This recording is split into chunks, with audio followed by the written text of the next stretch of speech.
The family of a veteran who died in a jail cell while he was paralyzed without food and water will receive a $10 million reward from Oklahoma. Now, this is in Tulsa, Oklahoma. It's not really a reward. A jury has decided to reward the family of the victim this amount of money because of wrongdoing. So apparently this involved an inmate by the name of Elliott Williams. He had a mental breakdown after his wife had left him, and cops responded and arrested him as a result. Now, at some point after they arrested him, he broke his neck. But I will be clear that it's unclear how he broke his neck. He had a mental breakdown. There were people who had testified that he, banged himself against the wall, so he could have hurt himself. But again, we don't know for sure. But what we do know is that he was paralyzed, he was in pain, and he was denied any medical attention as a result of that. In fact, they had put him in a room with surveillance footage just to prove that he was going to move and that he was faking it, but the surveillance footage proved that he wasn't faking it. He didn't move for 51 hours straight and then eventually died. Okay, so let me give you some more details on that.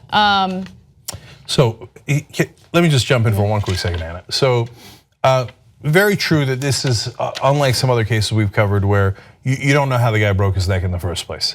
But what is indisputable is that they left him in there for 51 hours as he was begging for food and water. Part of the reason he died was dehydration.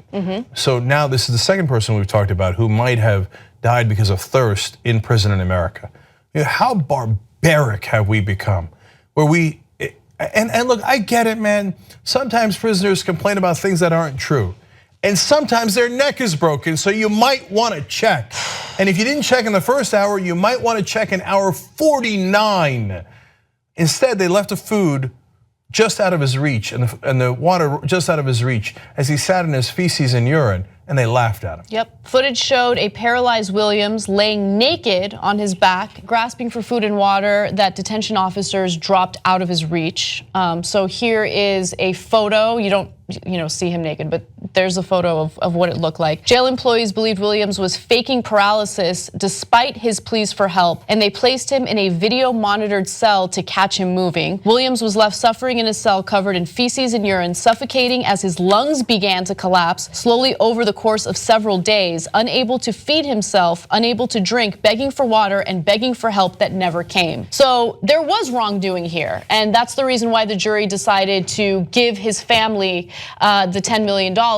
However, the part that should enrage everyone is that no criminal charges were filed against anyone in this case. Okay. Yeah. So yet again, for the 1,000th time in a row, local prosecutors side with local cops and guards and sheriff's offices, and they say, I can't say what the sheriff's office did wrong. Now, if you thought he was faking the paralysis in hour 1, hour 2, did you really think he was faking it in hour 47? He's like the world's greatest actor. You have him in a video monitor room. He hasn't moved for 47 hours. And you think, no. He appears to be saying that he's dying of thirst and he's paralyzed, but nope, 47 hours, he still hasn't moved, but I don't care. 48 hours, don't care. 49 hours, don't care. 50 hours, don't care. 51 hours, oh, he's dead, who cares? But no, you can't charge people in power. Jail is for people who don't have power. You know what he was in on? Misdemeanor obstruction.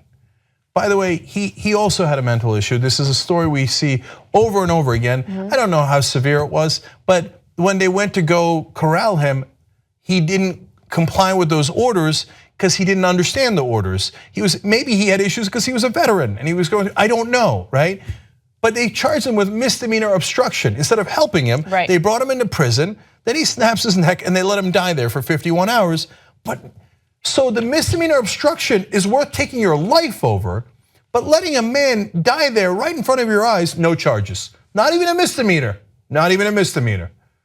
By the way, the lawyer in this case for the sheriff is so despicable. The sheriff is despicable. Not only did he do this, he used to classify the white inmates and black inmates with W and N. W stood for white. You want to guess what N stood for?